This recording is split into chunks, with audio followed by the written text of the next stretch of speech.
செங்குன்றம் பேருந்து நிலையம் எதிரே கனமழையின் காரணமாக 100 ஆண்டுகள் பழமையான தேக்கு மரம் மற்றும் அத்தி மரம் சாய்ந்து விழுந்தன.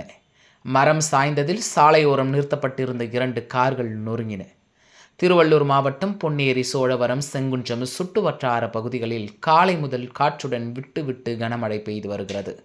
பலத்த காற்றின் காரணமாக செங்குன்றம் பேருந்து நிலையம் எதிரே GNT சாலையில் 100 ஆண்டுகள் பழமை வாய்ந்த தேக்கு மரம் மற்றும் அத்தி மரம் ஆகியவை வேருடன் சாய்ந்து சாலையில் விழுந்தன. மரங்கள் சாய்ந்து விழுந்ததில் சாலையோரம் நிறுத்தப்பட்டிருந்த 2 கார்கள் நொறுங்கியுள்ளன. மேலும் அருகே இருந்த இருசக்கர வாகனங்களும் இதில் சேதமடைந்துள்ளன.